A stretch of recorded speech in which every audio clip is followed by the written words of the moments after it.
Hey y'all, Devin the Albino Jackass here, and in today's video we are going to be talking about Social Security disability payments and why I do not like them. I think they're a bad idea, and the main reason is I believe they hold disabled people like me back from achieving our true potential. And the reason I think that is because from a very young age it was emphasized to me and my brother that you needed to either go to school for some sort of skilled labor position or you need to find employment. Otherwise, what will happen to you is the government will happily send you your little check, stick you in a government housing unit, and warehouse you until the day you die. And that's not a way to live to me. That sounds nightmarish, and as somebody who has went long periods of time unemployed, it's honestly a wonder you don't drive yourself schizophrenic, man. It's honestly miserable. You feel absolutely useless. And the money that you do get in these payments, you obviously as an adult, you have bills. By the time you get all of those paid, if you're lucky, you have $200 to get through the rest of the month. So what do you got to do? You got to go get on food stamps. So now you are completely dependent on the state.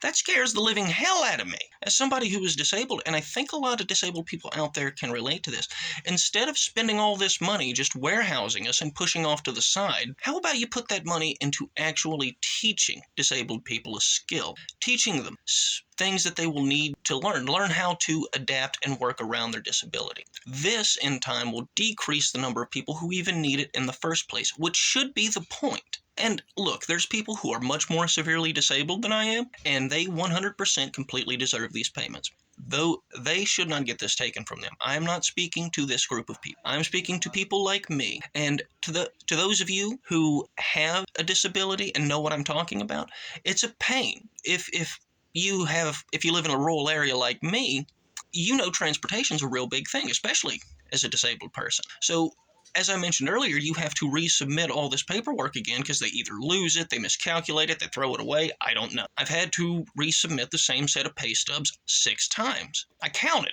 And this is just completely insane. It should not be this way. You should not want a group of people completely dependent on the state to survive. It's the old teach a man to fish adage. So that's part of it.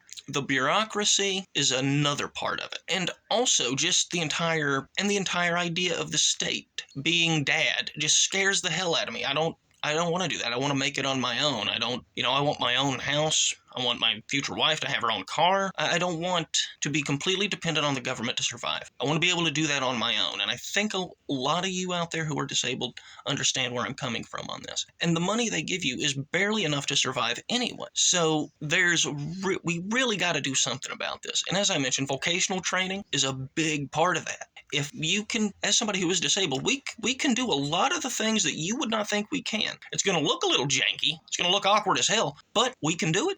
It's right there in the ADA. Reasonable accommodations, right in the Americans with Disabilities Act. Reasonable accommodations, and I emphasize reasonable. And most places are more than happy to work with you. Number one, because you're a tax write-off.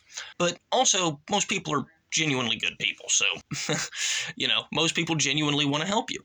And that's how I think we really get to this problem, because trust me, as somebody who has went those long stretches of time, I can tell you, I much prefer being employed.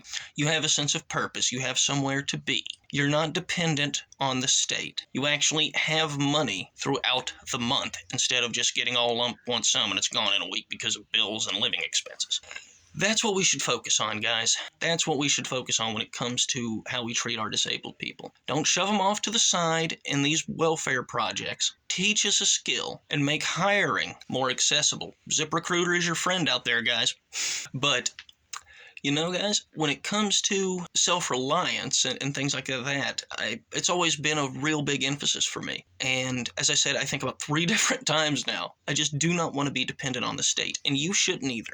Go out there and live up to your true potential. Go out there, learn a skill, find employment, find meaning and purpose in your life. I had serious depression issues until I found a job in a perfume factory. And once I did that, got employed, found purpose, things really started to fall into place. It does take work, but you can do it. Never let anyone tell you you can't. Don't ever let anyone tell you it can't be done, because it can.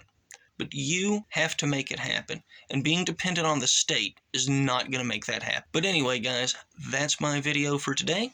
Thanks for watching. I've been the Albino Jackass. Thanks for listening to me, hee-haw, guys. Be sure to like, share, and subscribe. Leave me a comment down below. Let me know what you think. Good luck to you guys. God bless. See you in the next one.